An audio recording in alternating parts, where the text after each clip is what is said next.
Hi everyone, my name is Jonah Garnick and I am the Greenway Manager at the Bronx River Alliance. I'm here for a little Greenway chat and to tell you about all the different projects going on in the Bronx River Greenway to expand and improve it, and just a little bit more about the Greenway program and what we do. First, I'll just tell you about the Bronx River Greenway for those of you that are not familiar with it. So the Bronx River spans 23 miles with its headwaters at the Kensico Dam in Valhalla, New York in Westchester County, and runs all the way down through Westchester, crossing the county line into the Bronx, runs through the Bronx and ends in the South Bronx by Soundview Park, emptying into the East River and Long Island Sound. The Bronx River Greenway is a multi-use recreational trail that runs the entire length of the river.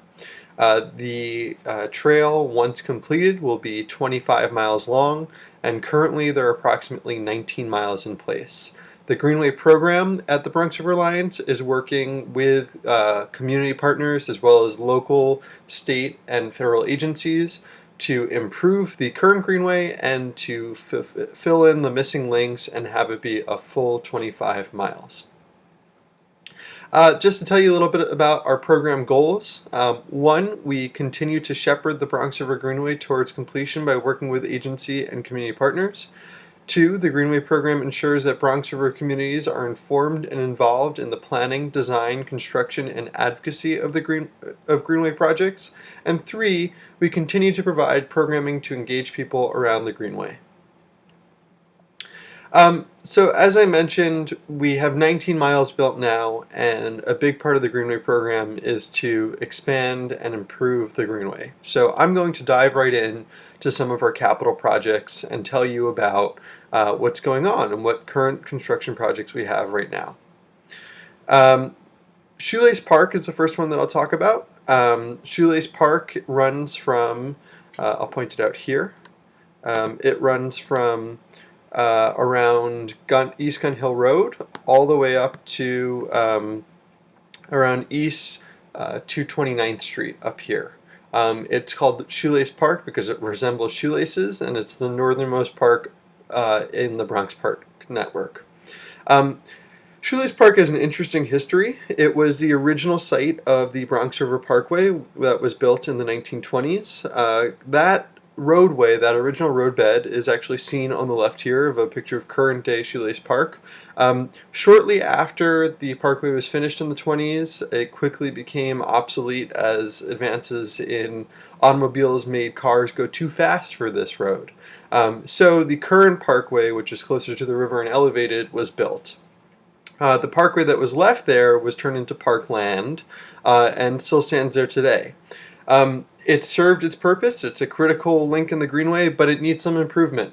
As you can see, the road needs repaving, and we've also had some issues with cars driving on the road when there's traffic on Bronx Boulevard. So we are working with New York State DOT as well as the Federal Highway Administration to completely re-envision this main path, and you can see the renderings on the right of your screen, to have a gentle curving road to prevent cars from driving on it. It will come with other park amenities such as picnic tables, benches, other seating areas, as well as critical green infrastructure pieces that are needed because the park is in a floodplain, and wayfinding signage which will help develop the identity of the Greenway and help riders and pedestrians navigate the Greenway system. This project is currently underway. It started in November of 2019 and is set to be completed in April of 2021. Next up is West Farms Rapids Park. This park has quite a history. This was a very long delayed project. It started several years ago, but because of a contractor default was delayed for many years. Last year, a new contractor was brought on board, and they worked diligently and quickly, and a year later the park is pretty much complete. We are just waiting for the grass to stabilize before opening to the public, but all construction is completed. This park runs from East Tremont Avenue on your right over here up to East 180th Street, and providing a critical off-street link. It's adjacent to the Bronx River Art Center, the Lambert Houses over here, The park is equipped with an amphitheater and multiple access points to the river, as well as seating and signage. Next up is Starlight Park Phase 2. This is our largest capital construction plan. Starlight Park was split into two different phases for its master plan. The first phase was completed several years back, and it's this entire big section over here that's not an outline piece. You can follow my pointer. It goes from East 177th Street down to East 172nd Street and houses River House, our new home. Phase 2 expands upon this and is broken into three different stages. The first stage, outlined in purple over here, converted two former industrial lots into parkland as well as wildlife habitat, and is now nearing completion. It also provides new community access from Westchester Avenue. Stage 2 is the largest stage of the project. It's outlined in yellow. It develops the eastern bank of the river, providing new pathways, a dog run, seating, as well as builds two bridges. The first bridge over the Amtrak line over here, and the second bridge connecting Stage 1 in purple to Stage 2. A critical part of this project overall, as well as Stage 2, is the new community access points. Currently, residents on Bronx River Avenue can see Starlight Park from their backyard, but have to walk over a mile to get into it. These new critical community access points on East 172nd Street, as well as Colgate Avenue, provide access for these community members to be able to get into their park as quickly as possible. Stage 2 is currently underway, and we're expecting it to be completed by the spring of 2022. The last stage actually was completed first, which is shown in teal, which is this final bridge. It is a bridge connecting the east and west banks of Starlight Park, the old to the new, and was completed back in February by New York State DOT as part of a larger project. I'll show you some pictures of the transformation and other work being done. As I said, Stage 1, which is that industrial lot conversion off of Westchester Avenue, is nearing completion, and the transformation is striking. On your left, you can see the before, pretty much all asphalt and impermeable surfaces, which cause a lot of issues with runoff and a lot of contaminated soil. And if you look on your right, the project has completely transformed this space, and you can see construction work going on now, pretty much just to wrap up the plantings, and the project should be done by June.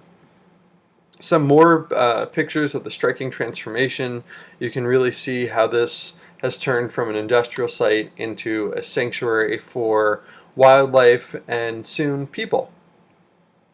Stage 3, as I mentioned, was that final bridge. So on the lower right-hand corner of your screen, you can see that beautiful bridge spanning the east to west banks of the Bronx River. In addition to that, there was a small plaza area built at the current southern entrance of Starlight Park on Sheridan Boulevard and 172nd Street. And the other images are of that little plaza area. It's called Overlook Park. It has some plantings and provides scenic views of the Bronx River. All of these projects done by the state DOT as part of Stage 3 were part of the Sheridan Boulevard project, which converted a portion of the Sheridan Expressway into a boulevard, lowered speed limits, put in planters, and provided pedestrian crosswalks to increase access to the park. That project is now done and is open, and I strongly encourage you to take a look because the transformation, once again, is striking. Next up is River House. River House is our new state-of-the-art headquarters. The New York Times said this building was the most sustainable building in the South Bronx. It is equipped with several advanced design and mechanical systems features that make it super sustainable. I won't go into too much detail because we had the architect of the building, Greg Kiss, give an amazing tour, which is on our Facebook page that I strongly encourage you to check out if you're interested. But just a few to highlight: the metal screens outside the building will eventually have vines growing on them. The concrete panels that make up the exterior walls will have moss growing on them to create a microclimate. The building is equipped with solar panels for energy, a geothermal heating system for energy efficiency, as well as a rainwater harvesting system to help capture rainwater and utilize it for our toilets and our irrigation system. It's an amazing space. We finally have our temporary certificate of occupancy. Unfortunately, because of COVID-19, we can't all be in there right now, but our essential crew, our conservation crew, and our executive director are reporting there at the moment, and we can't wait to join them. Next is Garrison Park, which is a small park being built just south of Brockton Boulevard and a critical connection from Concrete Plant Park to Hunts Point. This project is part of the New York State DOT Hunts Point Interstate Access Improvement Project, and it, as you can tell, it starts here. This is the Bruckner Boulevard Bridge and goes south to Garrison Avenue where it lets out here. This project provides seating areas, scenic overlooks of the river, and a pathway that winds through here, and it goes. They're building an underpass to go through and to connect to Concrete Plant Park for a seamless connection, which has been troublesome in the past for those of you riders and pedestrians that have tried to navigate from Hunts Point Riverside Park to Concrete Plant Park. You know it's a bit complicated. This connection will make it a lot easier. This is part of the, as I said, Hunts Point Interstate Access Improvement Project, so that's the major highway construction going on over here. New York State DOT decided to build this project as part of a community mitigation measure. This project is currently underway, and I believe it should be done in about 2 years. Just a little bit of a better schematic. As you can see, benches in the park will be built here. On the left side, this is Garrison Park. On the right side, this is Concrete Plant. So you can see how it goes underneath the Bruckner Bridge and links up to Concrete Plant Park. I want to talk about a couple projects we have going on in Westchester. Bronx River Alliance is not as involved in the Westchester part of the Greenway, but we do partner with Westchester County Parks and Westchester Parks Foundation, and it does definitely impact the Greenway as it's part of the entire unit. So there are two critical missing gaps in Westchester that are currently underway. One is from Scarsdale to Hartsdale, which you can see on your left. The red is the current on-street route, which riders currently have to exit around the Scarsdale train station and take Fox Meadow Road until they hit Green Acres Avenue up in Hartsdale to rejoin the Greenway. Westchester County Parks is building another piece of the trail to connect those two green points going along the Bronx River. That project is currently underway and will be done before the end of the year. The second project, which is in its early stages of bidding and procurement, makes a connection from Mount Vernon to Bronxville. So currently there's the Oak Street Loop, which is this little green loop here that doesn't, it's just a loop for riders. And so riders heading north or south have to take the street, Bronx River Road, until they get to Bronxville and the Greenway starts up there. This project will create a link between the Oak Street Loop along the Bronx River into Bronxville. As I said, that project's in its early stages, and so it's still a few years off, but it's moving forward in a very exciting development. I encourage you to email me at jonah.garnick@bronxriver.org. Follow us on Facebook, Twitter, and Instagram, and check back for more updates. Get out there, enjoy the Greenway, be safe, and just make sure to do it responsibly. But thank you for listening today, and stay tuned for more updates on the Greenway.